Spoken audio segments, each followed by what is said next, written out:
Shalom semuanya, Assalamualaikum warahmatullahi wabarakatuh. Om Swastiastu, Namo Buddhaya, dan Salam Kebajikan. Kami dari Fakultas 3 yang terdiri dari saya Sita Christine, Saya Elizabeth Novendri, dan teman kami satu lagi, Gian Rosmaini Baiha. Baik, salah satu perkembangan IT dalam bidang manajemen yang ada di Indonesia adalah sistem pembayaran, yaitu uang.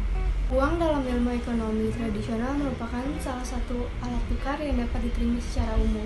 Alat tukar itu berupa benda apapun yang diterima seseorang dalam proses penukaran barang dan jasa. Tapi apakah kalian tahu evolusi uang? Dari yang berbentuk fisik hingga yang fisiknya tidak terlihat seperti cashless, sistem pembayaran yang dilakukan manusia pertama kali adalah menggunakan praktik barter, yaitu untuk bertukarnya barang dan jasa yang diinginkan. Sebagai contohnya, kita menukarkan sekarung beras dengan sekantong kacang. Sistem praktik barter sudah dimulai dari puluhan ribu tahun yang lalu dan masih bertahan hingga awal manusia modern. Berikutnya akan dijelaskan oleh Gian.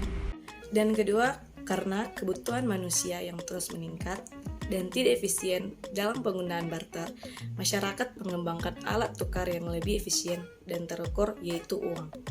Bentuk uang juga terus berevolusi dari sejak awal kemunculannya. Yang pertama adalah uang kartal. Bentuk uang kartal yang kita kenal ada dua macam, yaitu logam dan uang kartal. Uang kartal biasa kita sebut dengan uang tunai. Di Indonesia, bentuk uang kartal sudah digunakan sejak zaman penjajahan. Pada zaman penjajahan Belanda, uang diterbitkan oleh VOC dalam bentuk koin dan kertas.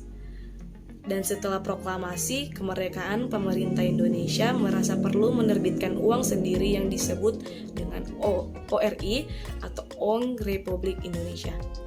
Penerbitan ini sebagai lambang identitas, kemerdekaan serta kedaulatan Indonesia dan juga sebagai alat pemersatu bangsa. Perkenalkan, nama saya Elizabeth.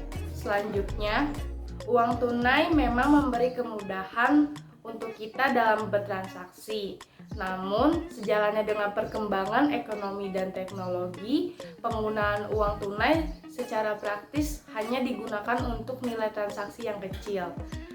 Akan sulit mendapatkan dan membawa uang tunai yang banyak untuk nilai transaksi yang besar. Selain itu, membawa uang tunai mulai dianggap tidak aman karena banyaknya pencurian, perampokan, dan pemalsuan uang.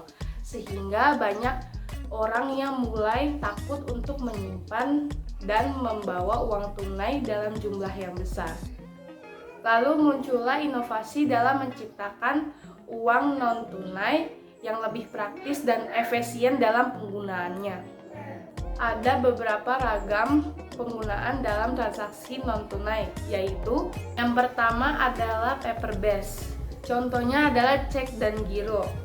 Bentuk ini merupakan surat berharga yang dikeluarkan oleh bank dalam instrumen penarikan dana nasabah yang memiliki fasilitas rekening dan giro. Yang kedua adalah card based. Contohnya itu adalah kartu kredit dan kartu debit. Uang ini bersifat akses dan tidak ada pencatatan dana dalam instrumen kartu.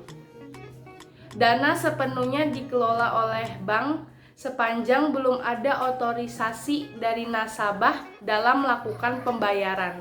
Yang ketiga adalah electronic base, yaitu uang elektronik yang bersifat prabayar. Nilai uang yang tercatat dalam uang elektronik sepenuhnya dalam penguasaan konsumen. Lalu selanjutnya yang terakhir yang sering digunakan oleh masyarakat sekarang dalam penggunaan pembayaran non-tunai yaitu kode QR atau QR kode. Kode QR adalah kode matriks atau kode dua dimensi yang dibuat pertama kali pada tahun 1994 oleh perusahaan Jepang Donsei Wave. Kode ini diciptakan agar kamera digital mampu membaca dengan cepat data atau kalimat atau kode yang terkandung di dalamnya. Kode QR atau QR kode hadir agar transaksi berjalan lebih cepat dan efisien. Untuk melakukan pembayaran secara kode QR atau QR kode, hanya cukup menggunakan kamera yang ada di smartphone kita dan jaringan internet. Transaksi QR kode payment menggunakan sumber dana dari penyimpanan atau pembayaran dari kartu kredit, kartu debit, atau uang elektronik dengan media penyimpanan server base. Sekian dari kelompok 3. Terima kasih atas perhatiannya. Mohon maaf jika ada kekurangan dalam video kami. Terima kasih.